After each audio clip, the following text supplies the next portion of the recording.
Bonjour,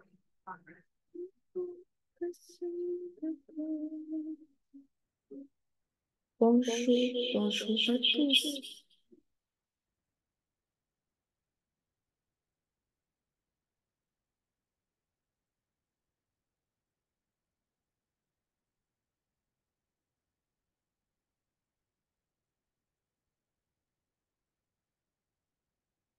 Bien. Bonjour et bienvenue à ce temps de prière hebdomadaire. Bienvenue à tous les fidèles de ce groupe, tous ceux qui sont toujours présents, qui se souviennent à chaque semaine que nous avons notre temps ensemble à passer pour louer notre Dieu, pour rendre grâce à notre Dieu. Père éternel, je te rends grâce ce matin, Seigneur. Je te bénis. Je te célèbre, mon Dieu, mon roi. Je te prie, Père, de venir et d'être présent parmi nous en ce moment. Père, ta parole dit, là où deux, trois personnes sont réunies à ton nom, toi, tu es présent. Nous croyons que tu es présent avec nous ce matin et nous sommes disposés, Papa, à recevoir ce que tu as préparé pour nous. Père, je te prie, accorde-nous d'avoir l'intelligence de comprendre à quel point il est important de te laisser décider dans notre vie. Donne-nous le courage d'accepter ta volonté, de renoncer à nous-mêmes pour te laisser parler sur notre vie, pour te laisser diriger notre vie. Père, ouvre l'intelligence de tes enfants et montre-leur à quel point il est important de se soumettre à ta sainte volonté qui n'est pas notre volonté. Au nom de Jésus, j'ai prié. Amen. Le thème de ce jour, le thème de notre exhortation ce matin, c'est le suivant. Les voies du Seigneur ne sont pas nos voies. Sa volonté n'est pas notre volonté. Wow. Je rends grâce à Dieu, je bénis Dieu pour ce thème et je prie que le Saint-Esprit nous parle, qu'il nous révèle sa connaissance, son savoir, puisque Dieu sait mieux que nous-mêmes ce qui est bon pour nous. Dire que ses voies ne sont pas nos voies, ses pensées ne sont pas nos pensées, c'est dire qu'il sait mieux que nous-mêmes ce qui est bon pour nous. Parfois, la plupart d'entre nous ont des espoirs pour l'avenir. Nous avons nos plans pour notre vie. Nous demandons à Dieu de les réaliser. Nous voulons diriger notre vie nous-mêmes par nos propres forces, alors que normalement, nous devons la confier à Dieu. Et lorsque nous prions, c'est pour chercher parfois à comprendre comment Dieu va accomplir les projets que nous avons définis nous-mêmes.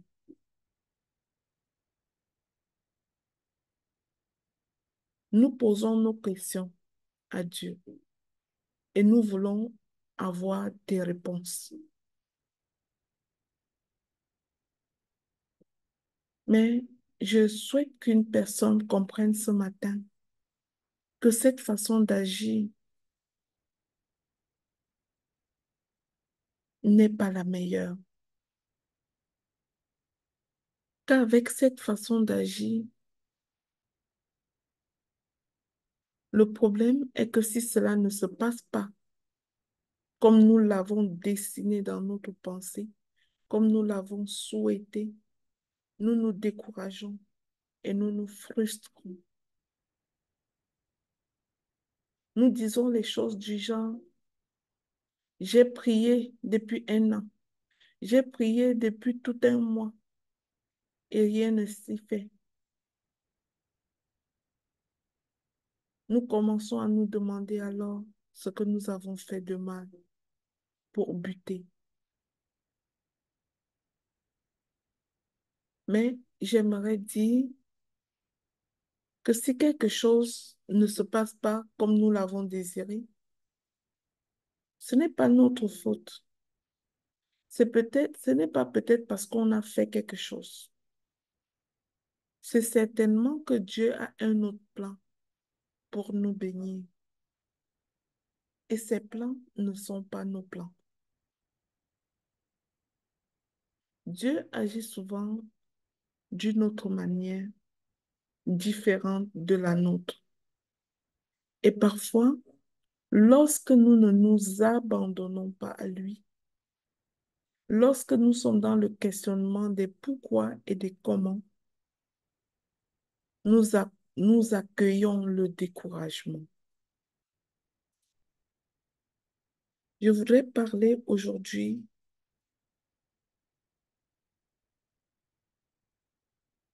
du fait de faire confiance dans la manière de Dieu d'accomplir son plan dans notre vie. Tout d'abord, je souhaite te demander de le laisser agir à sa manière. Laisse Dieu agir à sa manière. Dans Ésaïe 55, versets 8 à 9, il est écrit, car mes pensées ne sont pas vos pensées, et mes voix ne sont pas vos voix, dit l'Éternel. Autant les cieux sont élevés au-dessus de la terre, autant mes voix sont au-dessus de vos voix, et mes pensées au-dessus de vos pensées. Nous en comprenons que Dieu n'agit pas selon notre manière, ni selon notre temps. Alors, au lieu de nous décourager, pourquoi ne pas penser qu'il y a quelque chose de plus grand, puisque ses pensées sont plus grandes et ses voix sont plus élevées? Pourquoi ne pas penser qu'il y a quelque chose de plus grand en réserve pour nous? Pourquoi ne pas se rendre à cette évidence? Pourquoi baisser les bras lorsque quelque chose n'arrive pas à la minute où tu l'attends? Sache que Dieu a un plan et qu'il a des projets bien plus élevés pour toi.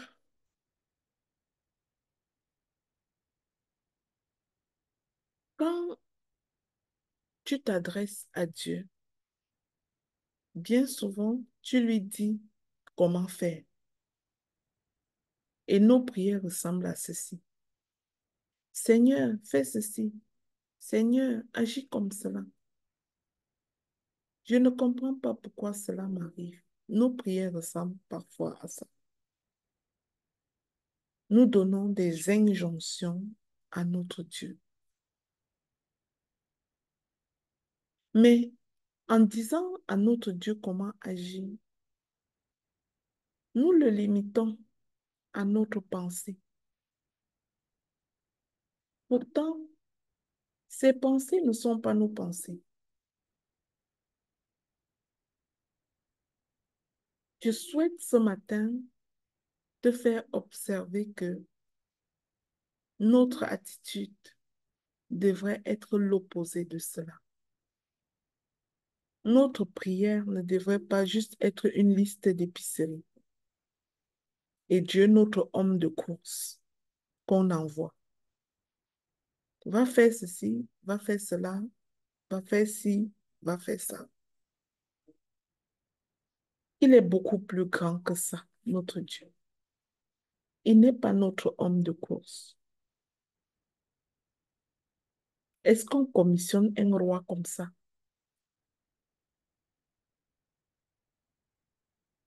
Terre à terre.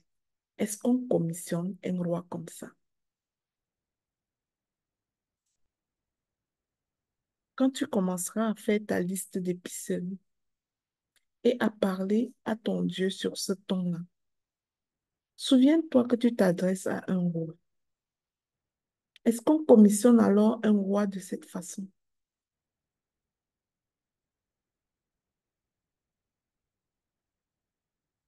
Dieu veut le meilleur pour toi et moi. Et quoi qu'il arrive, nous devons rester confiants. Il accomplira toutes les promesses qu'il nous a faites. Mais beaucoup ne comprennent pas cela. Beaucoup demeurent dans le questionnement.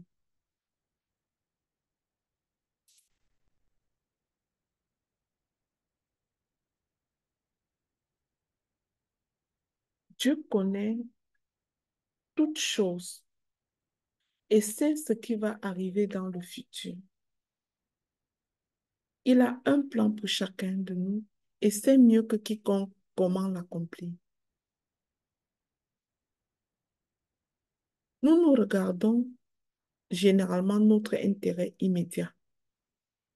Mais Dieu, lui, il regarde à long terme, à son plan qu'il avait sur ta vie, à ta destinée. Il sait ce qui est bon et ce qui n'est pas bon pour nous. Parfois, une maladie d'un matin t'empêche de sortir et de tomber sur quelque chose de plus grave à l'extérieur. Cependant, dans ta maison, tu es en train de dire à Dieu, qu'est-ce que j'ai fait pour mériter cette maladie ce matin?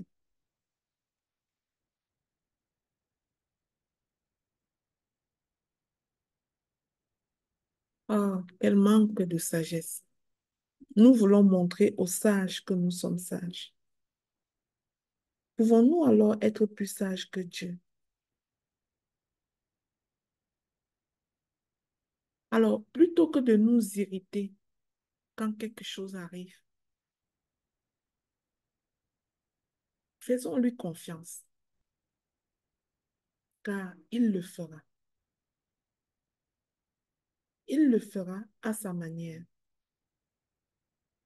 Il le fera en son temps. Ses voix ne sont pas nos voix. Ses pensées ne sont pas nos pensées.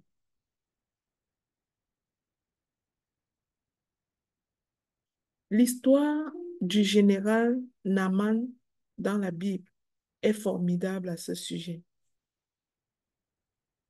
Sa position de l'armée de chef de l'armée syrienne fait de lui un homme très connu et très respecté. La Bible dit qu'il avait beaucoup d'influence, mais son problème était qu'il souffrait de la lèpre. Un jour, une de ses servantes qui était au service de sa maison dit à l'épouse de ce général Naaman dans la Bible, c'est dans l'Ancien Testament, dans le livre des Rois. 2 Rois 5, verset 3, elle dit à la maîtresse, oh, si mon Seigneur était auprès du prophète qui est à Samarie, le prophète le guérirait de sa lèpre. La dame parlait ainsi du prophète Élisée. Lorsque le général a entendu cela, il a décidé d'aller à la rencontre du prophète. Il a entrepris donc le voyage. Et une fois arrivé, une fois arrivé à Samarie, auprès d'Élisée, Élisée envoie son serviteur à lui, dit au général Naaman, va te laver 7 fois dans le Jourdain, et ta chair deviendra saine, et tu seras pur.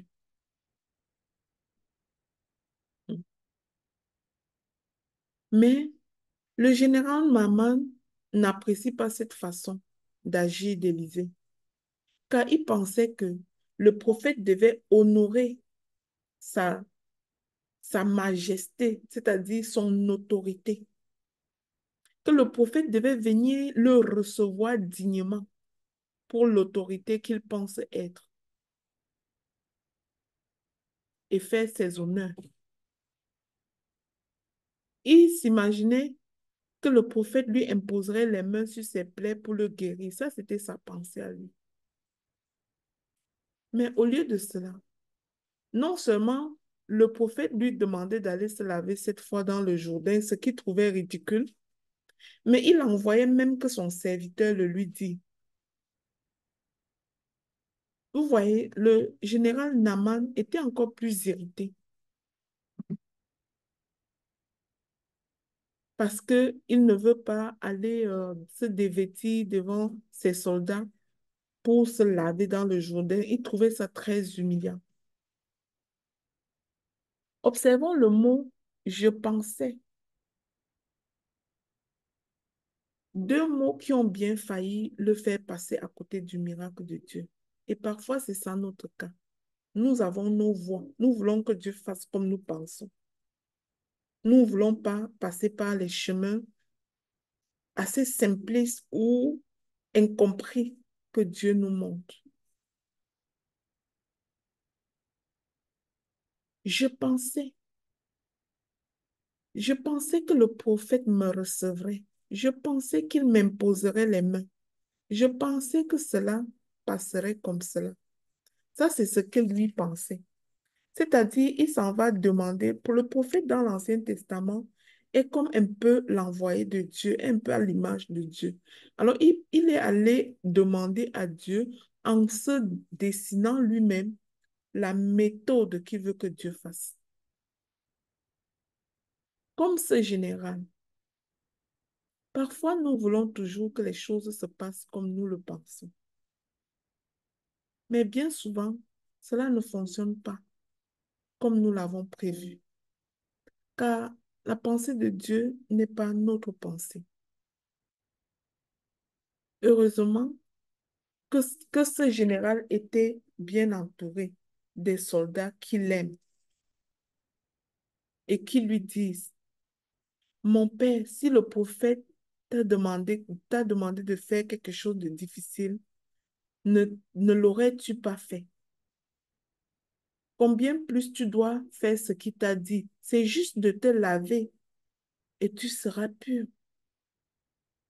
Alors le général revient sur sa décision et va se plonger 7 fois dans la rivière. Et la 7e fois, il ressort avec la peau claire, car la lèpre l'avait quitté. Observons aussi qu'il a fallu qu'il ait de la patience, de se plonger non pas une fois, non pas 2 fois, mais jusqu'à 7 fois. Mais parfois, lorsque nous demandons quelque chose à Dieu, on voudrait que ce soit comme une commande au McDo. Dieu n'est pas le McDo. Là où tu commandes et aussitôt commandé, aussitôt on t'a livré. Parfois, ça prend de la patience. Pourquoi? Parce qu'il te fait des choses en son temps. Et son temps est prédéfini. Ce n'est pas nous qui commandons son temps. Il a déjà défini à quel moment il fera tes choses avec toi.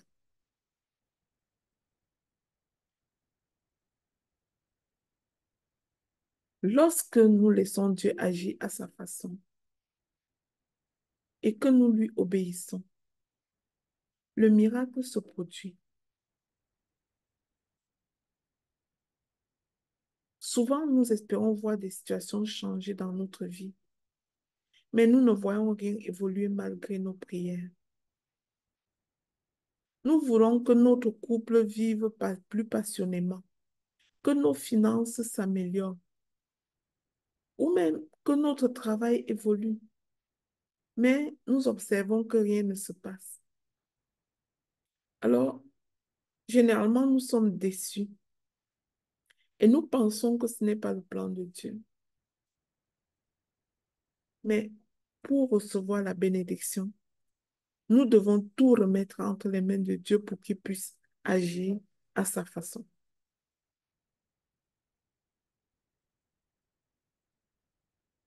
Aussi, il se peut que ce que tu désires ne se réalise pas. Mais ce n'est pas sur cela que tu dois te focaliser. Sinon, tu t'enfermes dans tes projets, dans tes propres projections. Limite Dieu. Tu dois rester ouvert. Tu dois pouvoir dire à Dieu, je m'abandonne à toi.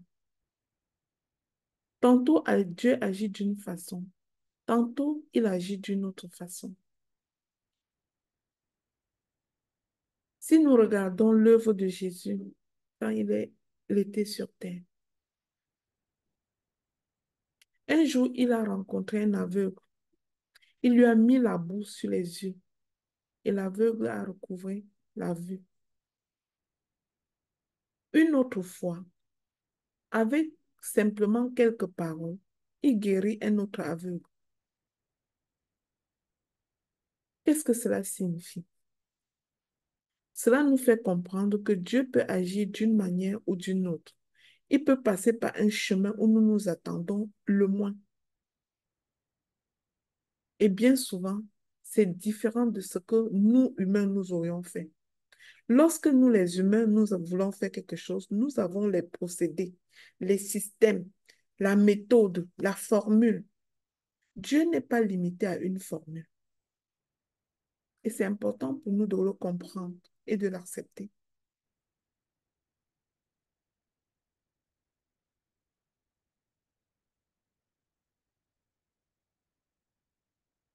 Hier, je parlais avec quelqu'un qui me racontait l'histoire d'une maman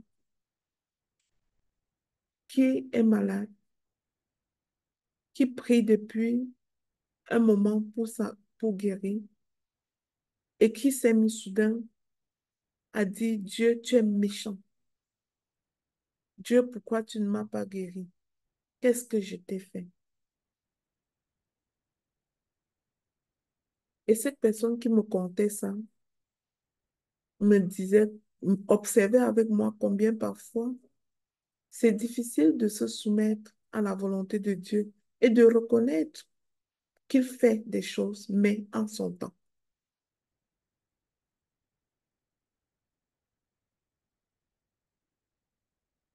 Alors ce matin, après tout ceci, je voudrais te prier de t'abandonner à Dieu.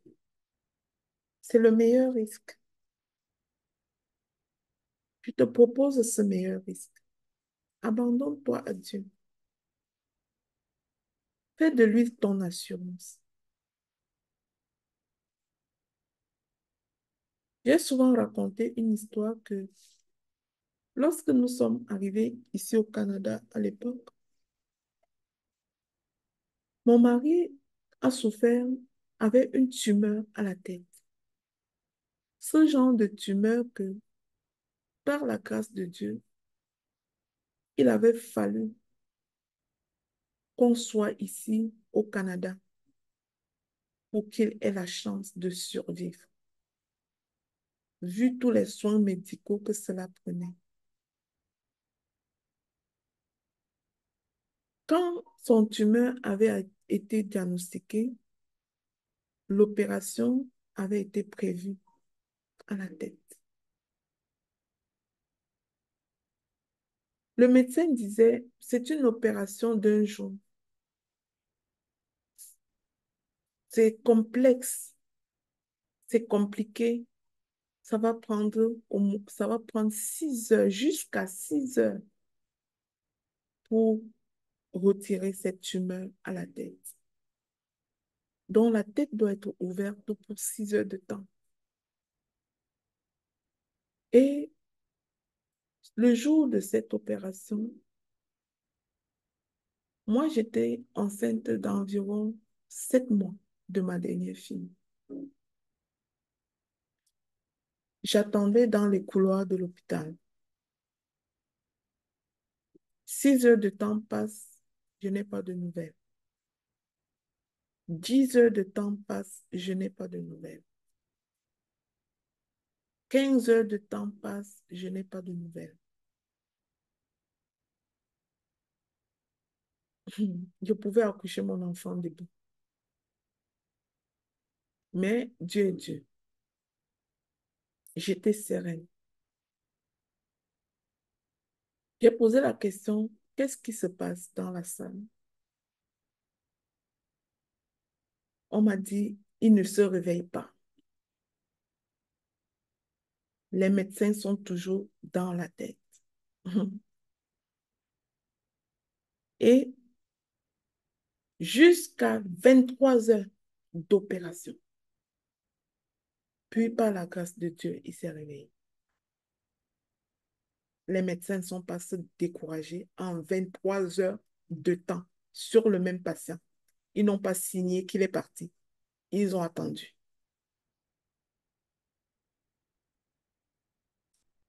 Comme on venait d'arriver, quand on arrive dans un pays, parfois, on postule à l'assurance vie. Après cette opération, comme c'est bien marqué dans son dossier médical, qu'il a souffert d'une tumeur, aucune assurance ne veut l'assurer. Il n'est pas assurable.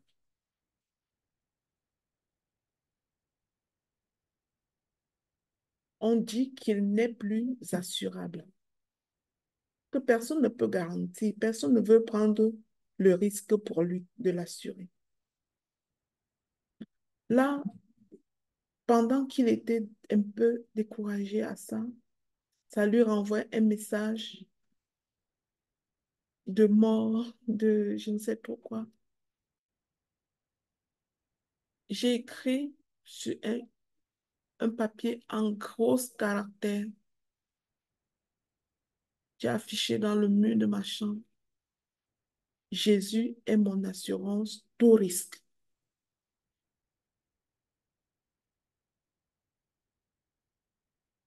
Je voulais te dire, ça fait aujourd'hui, ça fait très longtemps. C'est une histoire ancienne, mais il vit encore.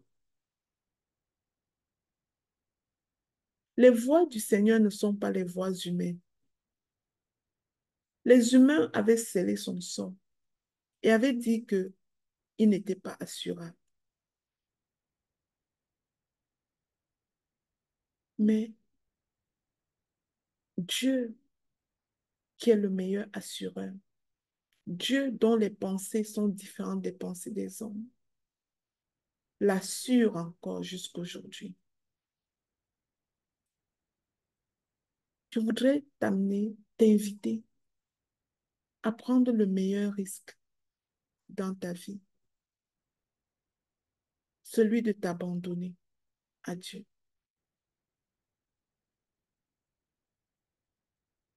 Abandonne-toi à Dieu.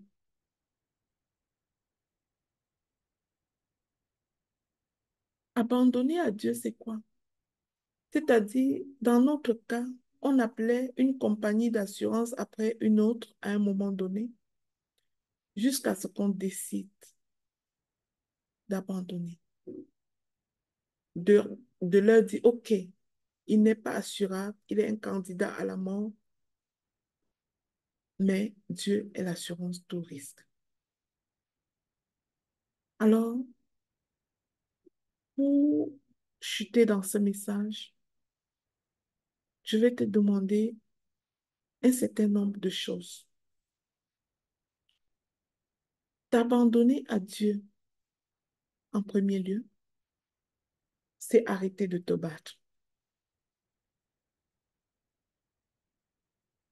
C'est capituler comme une armée qui réalise que l'autre armée est trop forte et qui dit, j'arrête de me battre. Tu as gagné. Donc parfois, face à ce que tu vis, dis à ton Dieu, Seigneur, j'arrête de combattre. Tu as gagné, Seigneur. Ma vie t'appartient. Je te laisse décider de ce qui va se passer.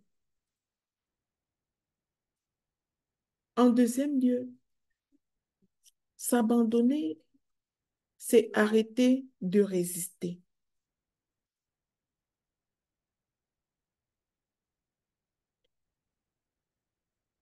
Cela signifie arrêter notre résistance contre le sentiment que nous avons de frustration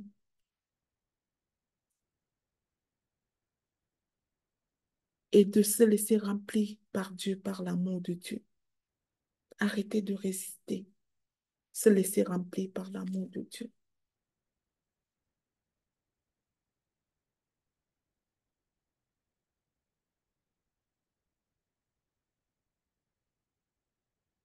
Abandonner, c'est abandonner ton esprit, c'est-à-dire arrêter de penser par toi-même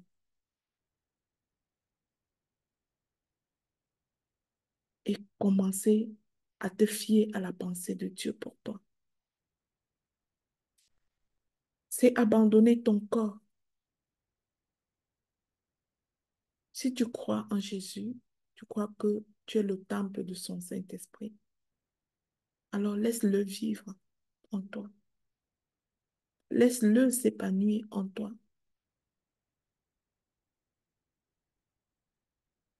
Commence à traiter ton corps avec honneur. Ne l'endommage pas. N'endommage pas ce temple avec le tabagisme, avec la consommation excessive de l'alcool, avec la participation à des cascades dangereuses avec ton corps. Arrête de contrôler. Arrête de détester le corps que tu as, de dire je n'aime pas me voir dans le miroir. Abandonne. Abandonner, c'est abandonner son corps.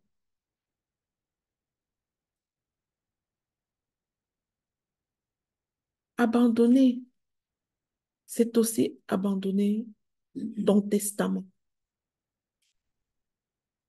Jésus avait prié, Seigneur, que ta volonté soit faite et non la mienne. Nous devons faire la même chose. Beaucoup de gens, qu'ils le réalisent ou non, veulent obéir à Dieu de temps en temps, mais pas en tout temps. Parfois, ils veulent faire leur propre volonté. Ce n'est pas une obéissance sélective que Dieu nous demande. C'est une obéissance en tout temps.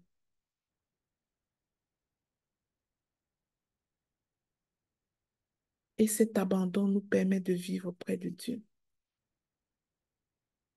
Cet abandon nous permet de vivre dans son plan. Cet abandon nous permet de continuer à le servir, peu importe ce qui se passe dans notre vie.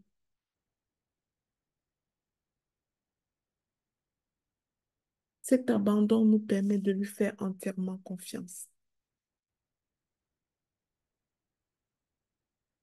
Et pour nous abandonner, nous devons le confesser, nous devons le proclamer. Nous devons abandonner aussi nos mauvaises habitudes. Et pour terminer, je te garantis que Dieu connaît le meilleur pour toi. Il a donné Jésus-Christ pour être le sauveur de tous ceux qui croient en lui, pour recevoir tous les avantages de son salut. Nous devons nous abandonner pleinement à lui. Décider de ne pas faire notre volonté, mais la volonté de Dieu pour nous. Sonder sa parole pour connaître sa volonté pour nous. Alors, nous serons proches de Dieu et nous expérimenterons sa puissance. Lisons la Bible, les amis, et adorons Dieu pour continuer à être bénis dans une vie d'abandon complet à lui. Amen. Amen. Amen. Amen.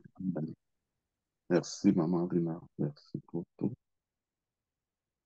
Merci, chers serviteurs audacieux. Merci, Maman, pour cette exhortation. Abandonnons-nous à notre Seigneur. Donnons-lui tout et remettons tout entre ses mains. Ce n'est pas d'être inactif, mais nous devons comprendre que la foi plus les actions, ça donne des résultats. Mais il faut tout abandonner à lui. Lui donner tout notre cœur, car tout ça lui appartient. Nous allons louer un peu. Je te donne mon cœur, il ne m'appartient plus, Seigneur. Ce que j'ai de meilleur, tout est pour toi, Jésus. Imparfait. Un parfum de valeur sur toi est répandu.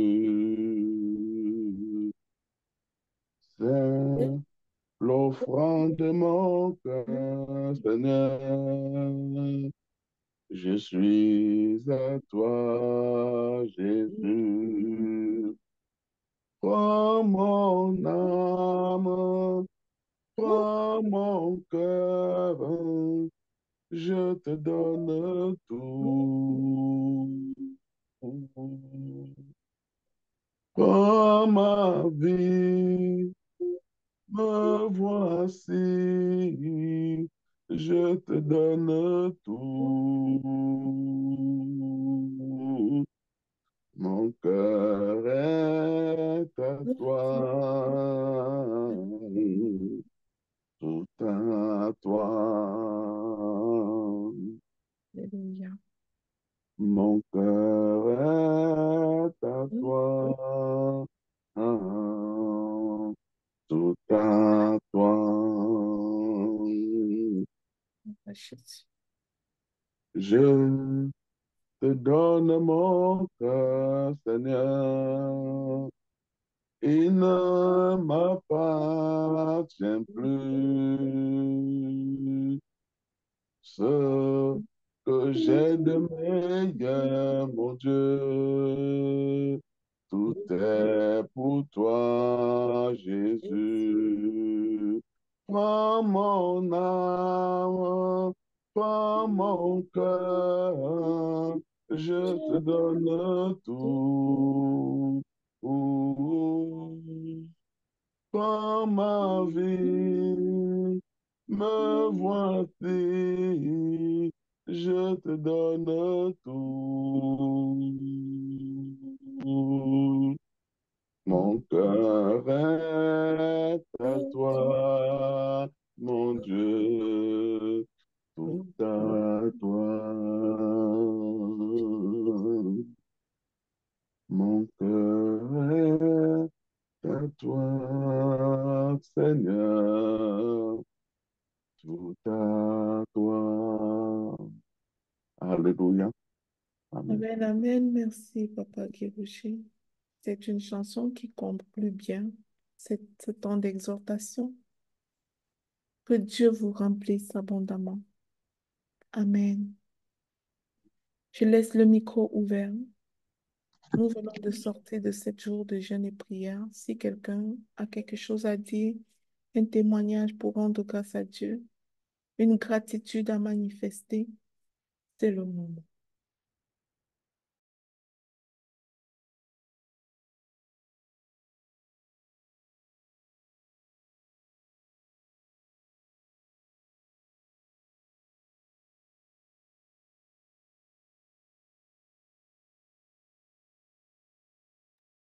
Allô? Oui, bonjour. Bonjour, Papa Guy Roger. J'arrive pas à garder connecté. Oui, vous m'entendez? Oui, je vous entends. C'est C'est bon? qui? Voilà. C'est Yannick. Ah, bonjour Yannick. Bonjour, Maman Lina. Bonjour à tous. Je voulais rendre grâce à Dieu pour la semaine écoulée et en plus pour aujourd'hui. Je suis nouvelle dans le réseau de la seconde chance. Donc, je voulais vraiment dire merci à Dieu pour m'avoir fait connaître ce réseau. Et depuis que je suis dedans, il y a beaucoup de choses qui ont déjà été transformées dans ma vie. Notamment, quand je suis arrivée, on est directement rentré dans le sujet de la foi. Donc, ma foi s'est beaucoup renforcée. Et donc, je remercie Dieu pour ça et pour vos vies. Merci à tous. Ah, Voilà. gloire à Dieu, on rend grâce à Dieu. Ce n'est que le début, Yannick. Fais confiance en Dieu, crois au processus et tu verras comment il va te faire grandir. Nadia, Amen. Merci.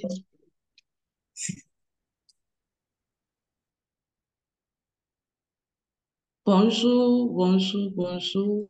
bonjour. Je bénis et bénis le Seigneur vraiment pour ta vie, Maman Lina. Je bénis le Seigneur pour la vie, Papa Guy. Je bénis le Seigneur pour le réseau, ta seconde chance. Et vraiment, le message d'aujourd'hui me parle parce que il y a une période de ma vie où je disais à Dieu, donne-moi telle chose à telle période. Si tu ne me donnes pas, voilà comment j'ai... En fait, si tu ne me donnes pas, je vais me comporter autrement de ce que tu attends de moi. Oh, quelle ignorance, quelle bêtise. Heureusement, ça fait de là à aujourd'hui, c'est toute une autre personne, c'est toute une autre vie. Et aujourd'hui, le fait de prendre conscience en fait, de ce style d'enseignement où il faut vraiment laisser Dieu être Dieu, laisser Dieu être souverain, ça fait que tu vis plus en paix. Tu es vraiment en paix, tu es heureuse, tu es épanouie. Les choses ne sont pas forcément comme tu veux, dans le sens que tu veux, mais dans ton cœur, il y a la paix, il y a la joie. Et tu loues le Seigneur, tu l'adores. Et puis tu lui dis, Seigneur, fais comme tu veux. C'est trop beau. Vraiment, je me dis, je ne sais pas si j'avais une baguette magique pour que ce message soit porté aux extrémités de la terre, pour qu'il y ait plus de personnes qui l'écoutent.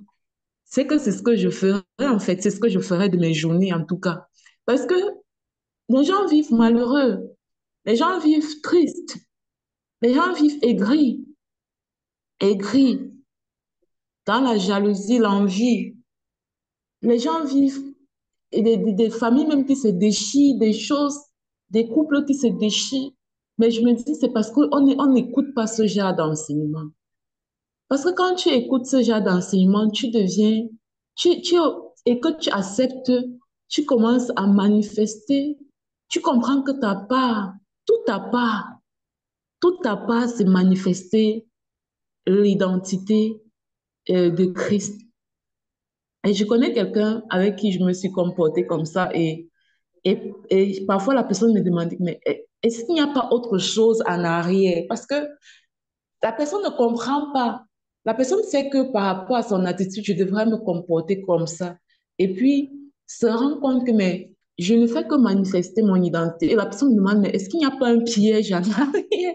Nous devons arriver à ce point dans la manifestation de notre identité où les gens essaient de voir que est-ce qu'il n'y a pas un piège derrière son comportement là? Son comportement là, c'est trop louche. Est-ce qu'il n'y a pas un piège dans l'amour qu'elle manifeste? Est-ce qu'il n'y a pas un piège dans toute cette bonté, dans tout cet amour, vraiment dans toutes ces bonnes choses qu'elle manifeste? Nous devons arriver à ce point-là et c'est vraiment manifester notre identité, quelles que soient les circonstances. Et comme j'ai fait une publication, je pense que c'était lundi où je disais que nous devons exercer notre cœur. Tout part du cœur. Et moi, aujourd'hui, quand les mauvaises pensées arrivent, je dis, arrière de moi, Satan. Que les mauvaises pensées là aient raison, qu'elles aient tort, je ne veux pas, ça ne m'intéresse pas. C'est arrière de moi, Satan. Tout ce qui est négatif, j'ouvre ma bouche et dis arrière de moi, Satan. Notre parole est tellement puissante que quand tu dis arrière de moi, Satan, tu te rends compte que instantanément, donc aussitôt, cette mauvaise pensée-là se tait en fait et tu peux juste continuer à manifester, à manifester ton identité. Donc, je bénis le Seigneur parce que c'est ici, j'ai souvent dit à Maman Lina qu'elle est mon université parce que c'est à force de la côtoyer que j'ai vraiment acquis ces choses. J'ai vraiment acquis ces choses. Et puis, tu vois comment ça te dit. La délivrance n'est pas toujours le Holy Ghost fire, fire. Non. La connaissance, c'est la première délivrance que nous pouvons avoir. La connaissance.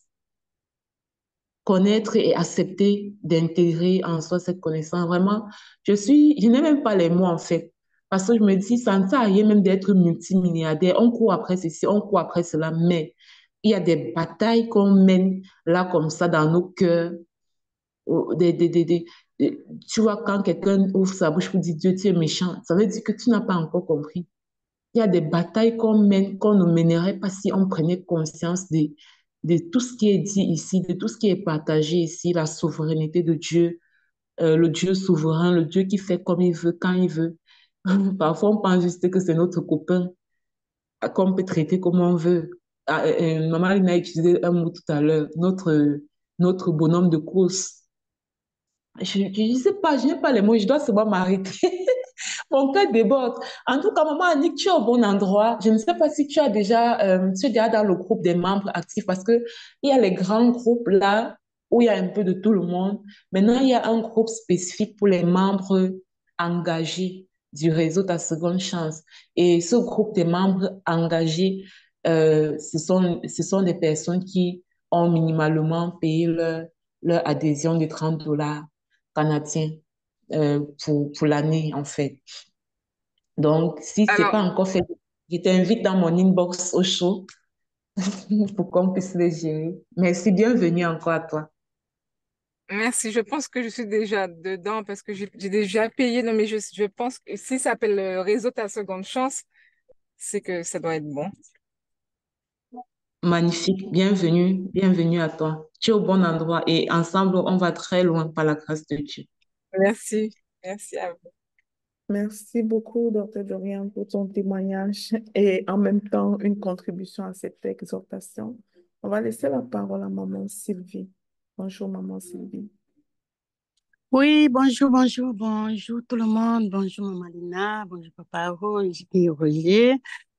Je suis particulièrement touchée. Je rends grâce au réseau de la Seconde Chance, beaucoup, beaucoup, beaucoup, parce que régulièrement on fait des exhortations, nous sommes touchés. Mais cette semaine ici, là, c'est comme si tout, ça s'adressait plutôt toujours à moi. Des fois, on dit, ah, Maman Lina est en train de lire sur moi et tout. Donc, vraiment, je rends grâce à Dieu pour ça. La foi, ça se cultive. Je suis en train de comprendre vraiment. L'ennemi est toujours en train de rôder, comme on dit, il n'est pas trop loin, mais quand on est connecté régulièrement, on se connecte, on écoute. Et puis, on ressent un poids, on ressent la légèreté. On ressent que quand on est quelque part, Maman Lina, vraiment, je dis toujours waouh. Chaque jour, je dis waouh, cette femme, cette famille. Donc, cette famille, vraiment, que le Seigneur continue vraiment de vous bénir et pour que vous continuez sur le chemin que vous êtes là. C'est vraiment tellement touchant et moi, je suis touchée à tout le temps. Il est vraiment temps que, on dit, c'était ma parole, va prendre ce qui est à toi, va prendre ce qui est à toi, va prendre ce qui est à toi. J'ai dit oui, oui, oui, va prendre ce qui est à toi. Donc vraiment, je suis sur le chemin n'est pas long et lorsque ça sort, c'est que la parole sort, c'est que c'est sorti. Maman Lina, vraiment, je suis en train de vivre des choses, je vois, je dis, mais Maman Lina est là, qu'est-ce qui se passe et tout. Donc, c'est le moment vraiment pour moi, il faut que je saisisse cela et que j'avance. Vraiment, merci beaucoup. Merci pour tout. Je me dis, au fur et à mesure, les choses vont ressortir. Je vais continuer, je vais témoigner et tout. Ça va bien aller. Je rends grâce à tout le monde. Merci beaucoup et soyez abondamment bénis. Mm. Bonne journée. Bonne Dieu, journée. Merci. gloire à Dieu pour ce témoignage, maman Sylvie. Alors que tu es en attente de témoigner au nom de Jésus, tu auras le témoignage. Il te sera fait selon ta foi. Amen. Chanel. Amen, amen. Après Chanel, c'est Sandra. Prenons une minute pour permettre aux autres parce que Dieu rend grâce. Tous ses enfants veulent lui dire merci aujourd'hui. Chanel, vas-y. Amen, amen, amen. Bonjour à tout le monde. Alors, moi, mon témoignage va par rapport aux 7 jours de jeûne et de prière. Je vais témoigner sur les finances. Déjà, ça fait depuis le mois de juin que je n'ai pas reçu de salaire ici à l'hôpital. Et le 6e jour de jeûne, lorsque maman Alina a commencé à prier sur les finances, après, elle a dit, ça sera fait selon votre foi. Donc, j'ai capté, j'ai dit, je reçois au nom de Jésus. Donc, ce matin, quand j'arrive après la réunion et tout, la prière qu'on fait souvent avant les consultations, je vois la secrétaire en train de me suivre. Madame Chanel, j'ai quelque chose pour vous. Je dis, ah, maman Emilienne, qu'est-ce que c'est? Elle me dit, j'arrive. Elle arrive là, elle dit, ouais, vraiment, nous sommes désolés. Voici votre salaire du mois de juin. J'étais tellement contente. Et je rends grâce à Dieu pour ça. Je lui dis merci. Voilà.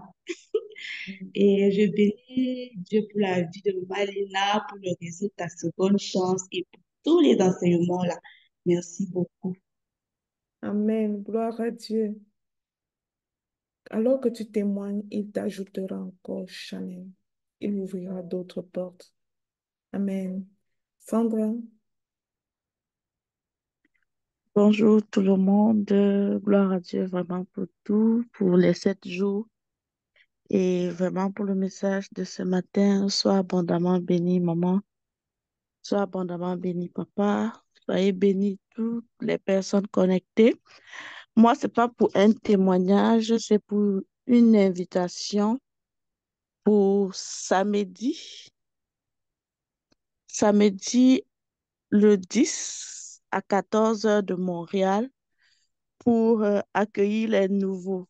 Maman Yannick, vraiment, vous serez attendu à cette rencontre avec impatience. Mais je dis nous, pour les nouvelles personnes, mais j'exhorte vraiment tout le monde à se connecter à cette rencontre. Parce que c'est pendant ce type de rencontre qu'on parle vraiment de la genèse du réseau, de son développement et surtout de sa vision, de ses objectifs, en fait, à court terme et à long terme. Donc, connectons-nous massivement samedi prochain, lorsqu'il sera 14 heures de Montréal. Regardez l'heure par rapport à vos différents fuseaux horaires. Et puis, voilà, on va, on va passer un moment très glorieux dans la présence de notre Seigneur. C'est juste ça que je voulais apporter comme message. Merci. Amen. Merci beaucoup pour le rappel, maman Sandra. Flo, tu as la parole.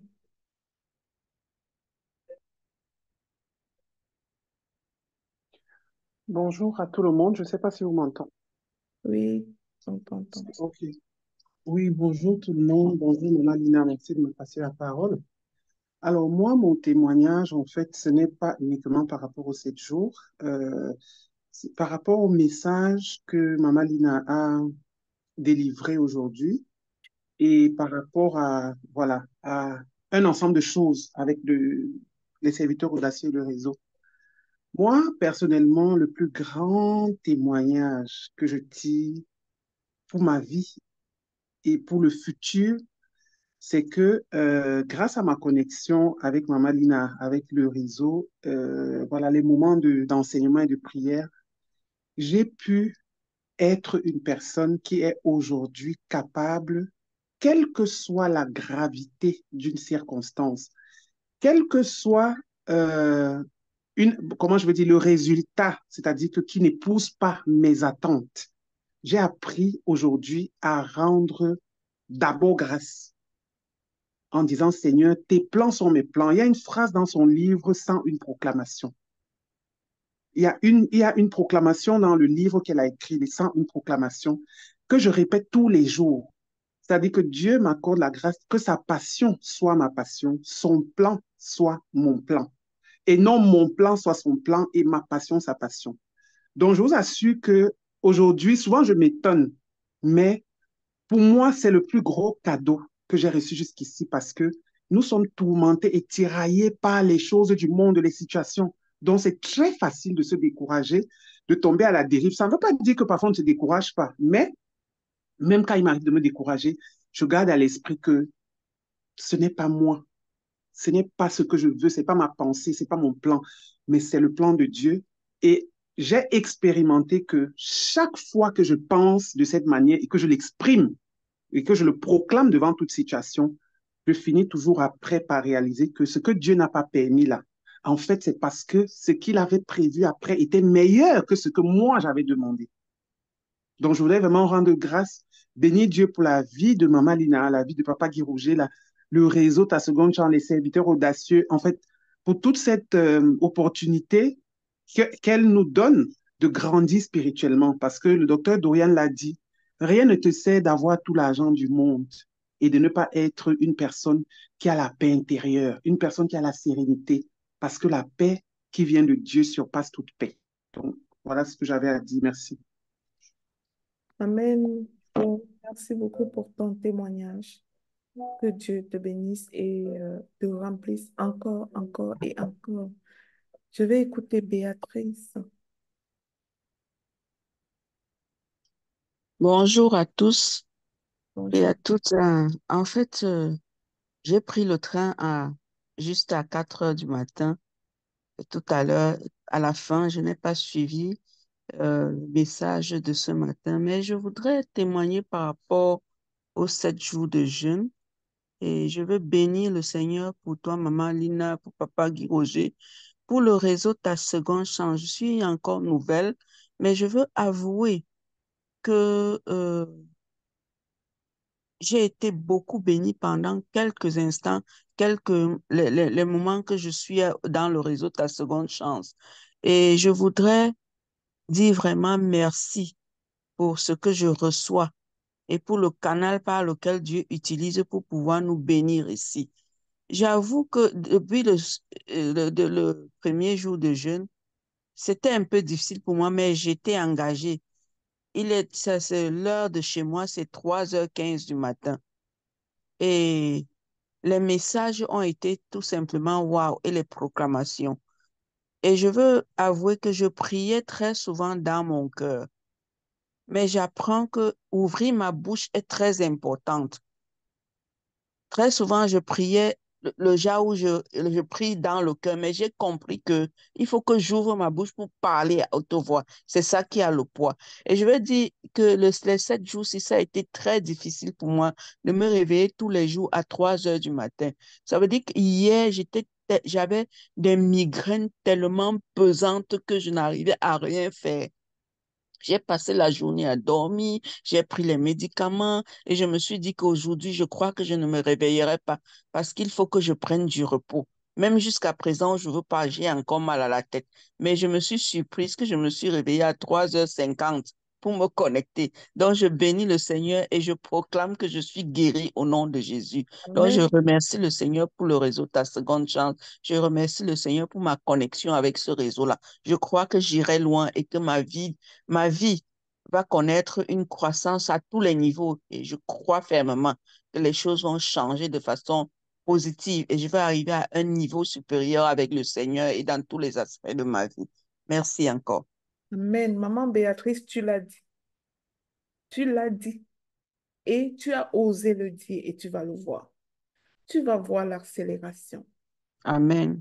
S'il y a quelque chose que je sais qui soit une notion particulière déposée sur ma propre vie, sur la vie des personnes qui sont connectées de cœur avec nous autres, il y a une accélération particulière et tu verras. Tu l'as dit et tu verras.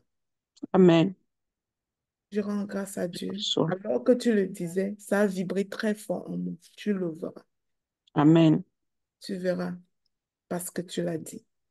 Et par rapport au savoir prier, je veux juste vous donner l'opportunité d'avoir mon témoignage. Le livre Comment passer de la souffrance à la puissance sans une proclamation, c'est un livre que normalement, si je pouvais vous voir, je vous partagerais ça parce que je le partage, ce livre.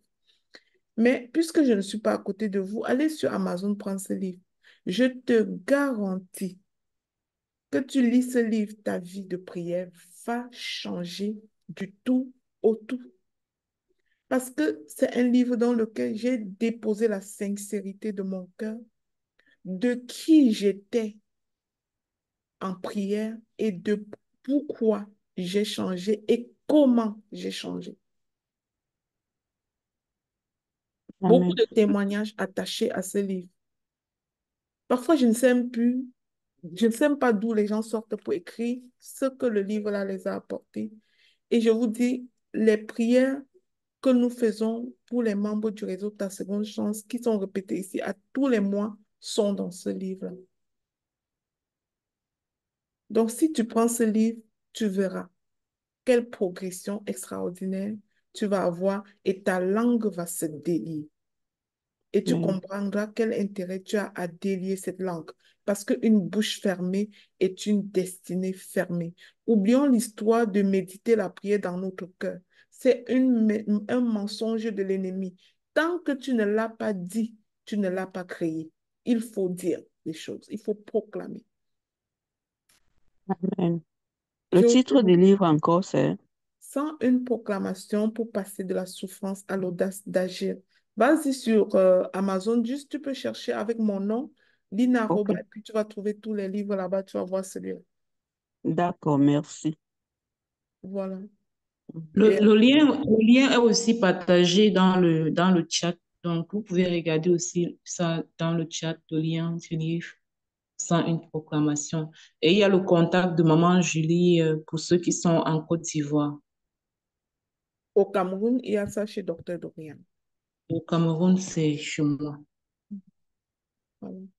Donc, je vois la main de Chanel levée encore. Tout à l'heure, Nadine levait sa main. Je ne vois plus la main de Nadine. Nadine, est-ce que c'est parce que tu ne veux plus rien dire?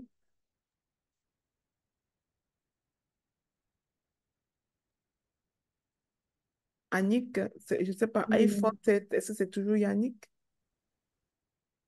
Oui, c'est moi. Je voulais juste donner comment dire, un témoignage par rapport au livre parce que je l'ai et effectivement, tous les matins, je fais ma proclamation. C'est vrai que mes proclamations, c'est vrai que avant j'étais beaucoup à prier beaucoup, mais dans le cœur. Mais c'est vrai que depuis ça, je vois beaucoup de changements. Et aussi, je voulais dire qu'il est sur Amazon, mais qu'il n'est pas en format de livre. En France, en tout cas, on l'a en Kindle. Voilà, Ah non, format il est en e-book. format de livre aussi. Il faut Ben moi, juste appuyer sur je le l'ai lien pas et eu puis comme ça. Je vais Non, regarder il n'est encore. pas en livre. Je suis sur Amazon maintenant. Il n'est qu'en Kindle. Oui, il est qu'en Kindle en France, en tout cas. ok, maman, attends, je vais vérifier ça. Je vais aller dans les réglages d'Amazon, je vais vérifier avant que tu ne... Je préfère que tu l'aies en papier. Je vais Moi vérifier. aussi, c'est mieux en papier, hein. Oui, J'aurais bien aimé avoir le papier, mais comme je l'avais pas, j'ai fait comme ça. J'ai pris comme ça en attendant. Ah, je savais pas ça, je vais vérifier ça. oui, il n'est qu'en Mhm. Kindle. Je suis sur Amazon. Ah, super. Je vais vérifier. Laisse-moi vérifier ça, je te reviens, maman Béatrice. Ok. Donc, Nadine, Ah oui, bonjour, bonjour à tout le monde. Bonjour. Moi, mon témoignage après ces 7 jours de jeûne et de prière ne concerne pas beaucoup ma propre personne, mais j'ai compris simplement que Dieu a agi à travers moi pour sauver une vie. Excusez-moi d'être un peu longue. L'histoire, c'est quoi? C'est que je suis infirmière de formation et mon 7e jour était hier. Et du 6e au 7e jour, j'étais de garde à l'hôpital. Alors, il y a un monsieur qui est venu accompagner son épouse malade à l'hôpital qui a été hospitalisé. Mais la dame a été contaminée par le monsieur à cause du rhume. Il avait une grippe et sa femme a pris cette grippe-là. Et la femme n'allait pas bien. Elle allait tellement mal qu'elle est venue à l'hôpital et finalement, on l'a hospitalisée. Alors, pendant qu'elle était hospitalisée, le médecin demande que, comme c'est lui qui a contaminé son épouse en suspectant une infection à la COVID-19, qu'on les fasse les examens tous les deux. Alors, quand on les fait les examens, pratiquement presque les mêmes examens, on trouve que le monsieur a beaucoup de paludisme dans son sang. Et par contre, sa femme, c'est pas le paludisme, c'est juste une forte grippe qui s'est associée à une toux. Et on l'a mise sous traitement, on l'a hospitalisé. Le monsieur, avec le nombre de trophoséries, de paludisme qu'il avait dans le sang, c'était un malade normalement qui pouvait même faire des crises, il pouvait m'entrer dans un coma. Mais il était debout, normal comme moi, et ce qui fait que tout le monde croyait que c'était, on lui demandait comment tu fais pour être debout avec des millions de trophoséries dans ton sang. Alors les médecins prescrivent le traitement de paludisme. C'est moi qui commence à lui administrer ça, avant-hier soir à 20h. Alors, je lui dis, bon, comme toi tu es debout, tu ne peux pas dormir ici parce que ce n'est pas confortable. La maman va rester avec ta fille et toi, tu vas rentrer à la maison. Comme ça, demain à 8h, comme c'est toutes les 12 heures de temps, tu reviens prendre la deuxième dose de ton traitement. Il me dit, OK, il rentre. Alors, pendant la nuit, moi, je m'occupe des malades, je m'occupe des malades. Le matin, quand je vais au chevet de son épouse à 6h, je demande à son épouse, est-ce que tu as les nouvelles de papa à la maison? Elle me dit non. Je dis, il faut appeler pour savoir comment il a dormi. Elle me dit, ah, vraiment, à 6h du matin, je ne peux pas l'appeler. Comme il aime voir le tennis, il voit beaucoup le sport, peut-être qu'il dort encore, ça va le perturber. J'insiste, je dis, non, maman, appelle-le. Quand elle appelle, je vous dis, le téléphone sonnait dans le vide, mais il ne prenait pas le téléphone. Après, il a fini par prendre. Et quand il prend, il semble très, très fatigué. Ils avaient un gardien à la maison, c'était lui seul qui était avec le papa à la maison. Elle appelle le gardien, elle dit, va voir ce qui se passe dans la chambre de ton père.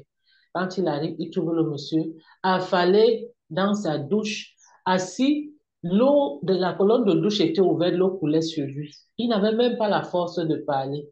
Alors, il rappelle à l'hôpital pour dire que ça ne va pas.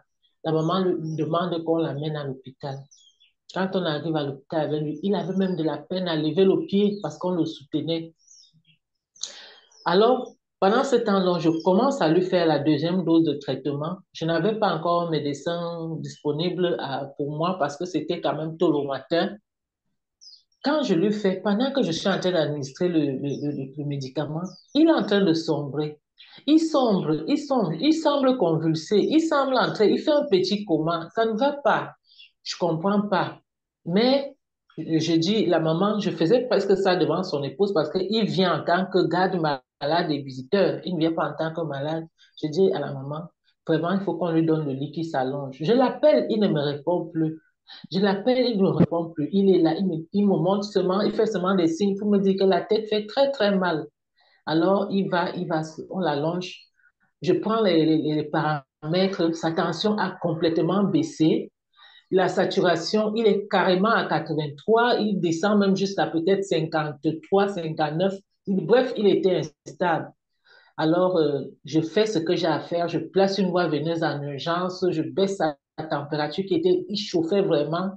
Et c'est après ça que j'ai pu avoir le temps d'aller appeler les médecins parce que chez nous au Cameroun, comme on n'a pas le personnel à l'hôpital, donc tu travailles seul pour 10 patients. Et maintenant, quand les médecins arrivent, j'avais déjà levé l'urgence. Et ce matin, pendant que je sortais de ma deuxième garde, ce papa m'a dit, c'est grâce à toi que j'ai eu la vue sauve. Et je me suis rendu compte que c'était à mon 7e jour de jeûne que j'ai fait en sorte qu'on récupère ce papa parce qu'il pouvait mourir seul à la maison. Alors, je rends grâce à Dieu. Je dis, même à travers moi, le Seigneur a agi et j'ai compris que vraiment, je suis là où il fallait que je sois, là où il fallait que je vienne louer mon Dieu. Et je continuerai de témoigner. S'il fallait que je témoigne, j'aurai tellement de témoignages. Mais je rends grâce à Dieu. Je bénis Maman Lina, je bénis l'Éternel pour la vie de Maman Lina, pour la vie de Papa Guy Roger, pour tous les membres de la vie des membres du réseau, la seconde chance. Et je rends grâce à Dieu parce que je suis rentrée de là avec un sentiment de satisfaction que je viens de sauver une vie. Merci, Maman Lina. Wow, gloire à Dieu, gloire à toi, Seigneur. Toute la gloire te revient. Chanel Boukari, tu as encore la Oui, main oui, levée. Est-ce que c'est une nouvelle main? oui, Maman Lina, c'est juste pour rappeler aux uns aux autres que nous aurons notre moment d'intercession demain, lorsqu'il sera 23 heures à Montréal, et puis samedi, lorsqu'il sera 5 heures de Paris. Maintenant, c'est à chacun de nous, en fonction du pays où vous trouvez, de pouvoir retrouver votre fuseau horaire. Donc, dans le réseau Ta Seconde Chance, nous avons un département d'intercession et de prière. Donc, pour toutes les personnes qui veulent intercéder, qui ont des sujets de prière, vraiment, notre intercession aura lieu vendredi du côté de Montréal, lorsqu'il sera 23 heures. Et ça tombe samedi, 5 heures de Paris, 4 heures du Cameroun. Et pour les autres pays, essayons de convertir, voir. Donc, nous appelons tout le monde à être présent et de venir prier pour les uns et les autres. Merci.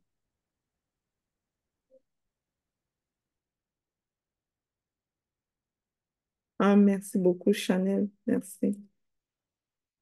Donc, je voudrais dire à maman Béatrice, j'ai mis ici dans le chat le lien du livre Sans une proclamation au Canada. Je vais donner le même lien à... Je te demande, toi, Yannick, de cliquer sur le même lien. Le site de France, j'ai réaménagé, je viens de régler ce qu'il y avait comme problème là-bas.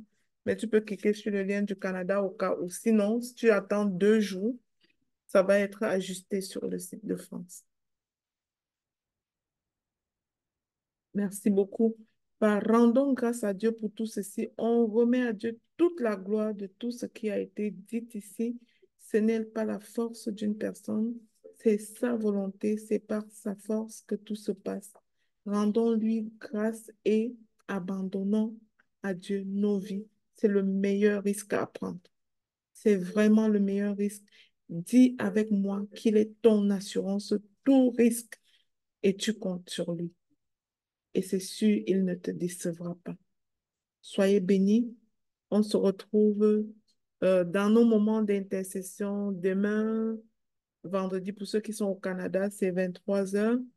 Pour ceux qui sont en France, je pense que c'est 5 heures ou 4 heures du matin, je ne sais pas, selon comment vous convertissez le samedi. Et on se retrouve à la rencontre des nouveaux. Venons ensemble accueillir les nouvelles personnes. Et je peux vous garantir que quand vous venez à cette rencontre-là aux 3 mois, vous mettez vos idées à jour par rapport au réseau. Le réseau va tellement vite que si tu as écouté ce que fait le réseau il y a 6 mois, je crois que tu es très en retard par rapport à ce que fait le réseau et où il est rendu. Donc, cette réunion-là permettrait aux anciennes personnes aussi de se mettre à jour.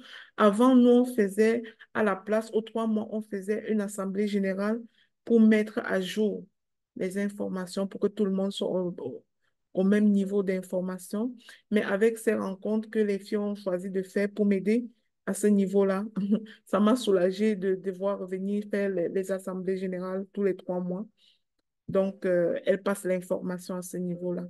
Soyez abondamment bénis. Merci surtout à toutes les personnes qui s'impliquent dans les différents comités, tous ces volontaires.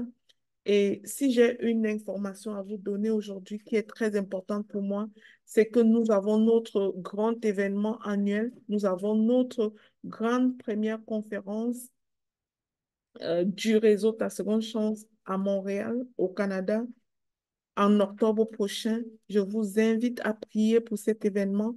Cette conférence aura lieu le 19 octobre sur le thème l'art d'impacter les plus défavorisés.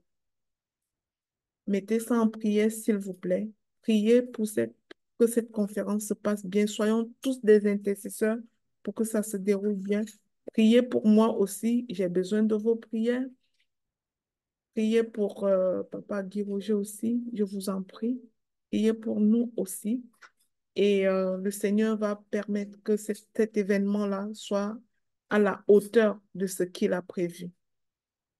Marquez ça à vos agendas. Pour ceux qui sont au Canada, j'aimerais que d'un moment à l'autre, que Epiphanie et son équipe, ou alors non, plutôt Sandra et son équipe, et Julie, vous constituez un groupe de tous les membres du réseau qui sont au Canada pour que toutes les personnes du Canada, minimalement, soient assez mobilisées pour cette conférence-là, pour que personne ne soit laissé en laisse. Essayez de répertorier tous les membres sans oublier personne qui soit au Canada. C'est ensemble que nous allons le faire. C'est pas ma conférence, c'est la nôtre. C'est ensemble que nous allons organiser tout cela. Que Dieu vous bénisse. Amen. Amen. Sois